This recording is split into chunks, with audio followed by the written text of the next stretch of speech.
Puji Tuhan, salam sejahtera dalam kasih Tuhan Yesus Kristus. Bersyukur kembali kita sama-sama akan mendengarkan Renungan 79. Mari kita menggunakan dengan 365 hari yang mengubahkan. Hari ini kita akan membaca di dalam Yohanes pasal 11 ayat 45 sampai yang ke-57. Saya tidak akan membacakan semua. Saya lebih dulu beri judul tema daripada firman Tuhan. Hari ini matikan kebencian. Matikanlah kebencian. Kalau kita berbicara tentang benci, sikap membenci itu dapat muncul dalam diri siapapun juga. Tidak ada yang tidak mempunyai sifat untuk membenci. Didasari oleh sifat iri hati. Jadi kita ini bisa benci kepada seseorang karena kita merasa iri hati. Dan kebencian akan menghapus segala kebaikan. Kalau kita mempunyai sifat benci itu pasti kita tidak akan bisa melihat kebaikan orang lain. Bahkan dapat mendatangkan celaka kepada orang lain. Kalau kita benci kepada seseorang itu akan mendatangkan kecelakaan. Dan kita tidak akan bisa melihat kebaikan orang itu.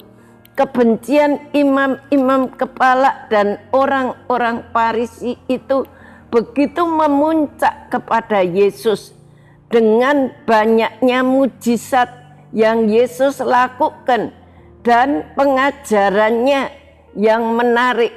Banyak orang menjadi percaya karena Yesus memberikan pengajaran yang begitu indah sehingga orang-orang banyak percaya. Menyebabkan orang-orang Farisi, orang imam-imam itu merasa cemburu, merasa iri hati dan timbul kebencian. Sebenarnya mereka tidak memikirkan tentang agama. Bagi mereka di dalam ayat 47 sampai 48 dikatakan demikian. Lalu imam-imam kepala dan orang-orang Farisi memanggil mahkamah agama untuk berkumpul dan mereka berkata, apakah yang harus kita buat sebab orang ini membuat banyak mujizat? Apabila kita biarkan dia, maka semua orang akan percaya kepadanya dan orang-orang Roma akan datang dan akan merampas tempat suci kita serta bangsa kita.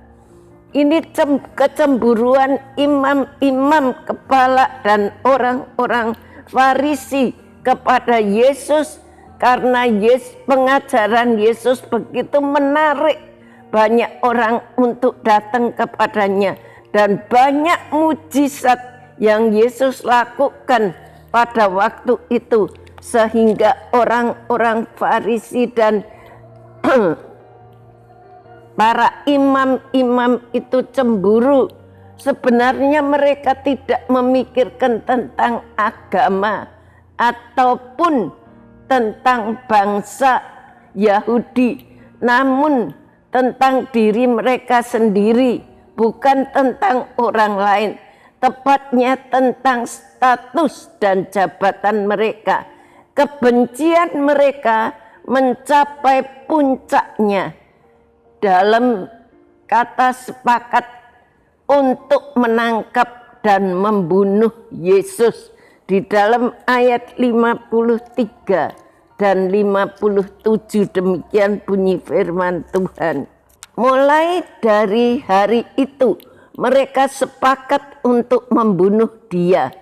Dan ayat 57 dikatakan, sementara itu imam-imam kepala dan orang-orang Farisi telah memberikan perintah supaya setiap orang yang tahu di mana dia berada memberitahukannya agar mereka dapat menangkap dia.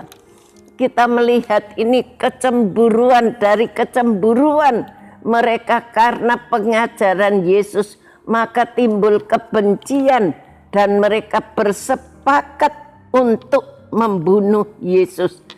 Kebencian tidak mengenal status atau jabatan, tidak tahu siapa itu dia. Ketika kenyamanan pribadinya itu terusik, jalan apapun akan dilakukan untuk mempertahankannya.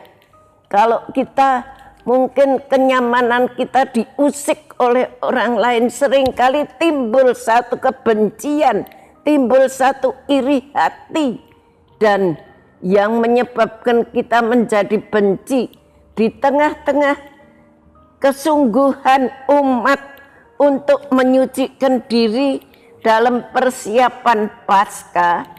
Waktu itu para imam kepala justru bersepakat untuk menangkap dan merencanakan pembunuhan untuk Yesus.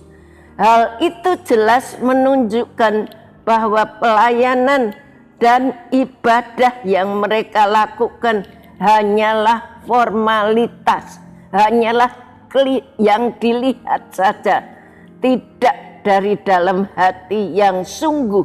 Pelayanan dan mujizat yang Yesus lakukan tidak meluluhkan kebencian mereka, malahan menjadikan mereka kebencian itu bertambah. Tidak demikian seharusnya kita sebagai orang Kristen, status sebagai murid Kristus itu mestinya membawa kita kepada penyucian diri dan mematikan segala kebencian. Kalau ada kebencian, ada iri hati, kita berdoa, Tuhan lepaskan saya dari cengkeraman itu, dan saya percaya Tuhan akan melepaskan itu. Hendaknya kita tidak memelihara kebencian itu terhadap orang lain, karena hal itu akan membawa kita kepada puncak kebencian yang bisa menjadikan kita berpikir untuk merancangkan hal-hal yang jahat, yang lebih jahat untuk orang lain. Kalau kebencian itu dipelihara, maka itu akan menimbulkan pembunuhan seperti Kain dan Habil. Kita melihat karena Kain itu iri hati kepada Habil, dan itu menyebabkan dia mempunyai tekad untuk membunuh adiknya. Kebencian dapat dibersihkan dan diubah menjadi belas kasihan jika hati kita dan pikiran kita terbuka dan kita mau ditegur oleh firman Allah, oleh kebenaran. Marilah kita memohon kepada Tuhan agar dibersihkan dari semua kebencian. Setiap orang pasti mempunyai sikap benci, iri hati, tapi kita mohon kelepasan daripada Tuhan supaya kita dibentuk dan mau mengikuti teladan Kristus yang menghadapi kebencian dengan hati penuh dengan belas kasihan. Kalau kita melihat ada orang yang membenci, biarlah kita doakan kita supaya dia diubahkan, bukan sebaliknya kita lebih membenci dia. Dan kita minta kepada Tuhan, mari kita perjuangkan hal itu walau dengan susah payah dan air mata, karena kita adalah murid-murid daripada Tuhan Yesus Kristus. Bapak, Ibu, saudara sekalian, biarlah kita belajar untuk melepaskan kebencian itu, bukan dengan kekuatan kita sendiri, tapi dengan pimpinan kuasa Roh Kudus. Kalau kita melihat observasinya, itu ada Yesus, ada murid-murid Yesus, ada imam-imam, ada orang-orang Farisi yang di dalam firman Tuhan. Dan kalau kita melihat aplikasinya, kebencian itu dapat diubah menjadi belas kasihan, yaitu kalau ada Roh Kudus di dalam kehidupan kita orang-orang percaya. Matikanlah kebencian itu. Jangan sampai ada sifat benci dalam diri saudara dan saya. Biarlah kita boleh menjadi orang Kristen yang berkenan kepada Tuhan. Sekian, terima kasih telah mengikuti renungan 79. Kiranya dapat menjadi berkat kita semuanya. Bapak, Ibu, Saudara yang ingin didoakan untuk pokok doa tertentu, menceritakan kesaksian baik mujizat kesembuhan, pemulihan masalah keluarga, dan lain-lain, dapat disalurkan melalui cas WhatsApp di nomor 081327420088. Mari kita sama-sama berdoa. Terima kasih Tuhan buat kebenaran firman-Mu. Engkau ukirkan firman-Mu ini di dalam hidup kami sebagai orang-orang percaya. Tuhan, lepaskan kami dari sifat-sifat benci kepada seseorang, iri hati kepada seseorang. Karena iri hati itu akan menimbulkan satu kebencian. Sebab itu Roh Kudus kiranya tolong Tuhan keluarga GPDI El Shaddai menjadi anak-anak-Mu yang memiliki kasih seperti kasih yang Kau miliki. Kasih kepada musuh, kasih kepada orang-orang yang membenci kita. Terima kasih Tuhan buat firman-Mu. Sempurnakan semua ini. Kami berdoa Tuhan untuk Ibu Gembala kami Tuhan. Kau tilik lawati beliau. Engkau tahu kesetiaan, ketekunannya Tuhan. Kalau Engkau sudah menempatkan beliau di tempat ini, itu satu hal yang tidak salah Tuhan. Engkau tidak pernah salah. Engkau akan memakai Ibu Gembala kami makin hari makin heran untuk menyingkapkan setiap rahasia firman-Mu kepada keluarga besar GPDI El Shaddai, agar hidup kami boleh diubahkan untuk hidup menurut selalu firman-Mu. Terima kasih, beri kekuatan, kesehatan, juga multimedia yang dengan setia melayani kami.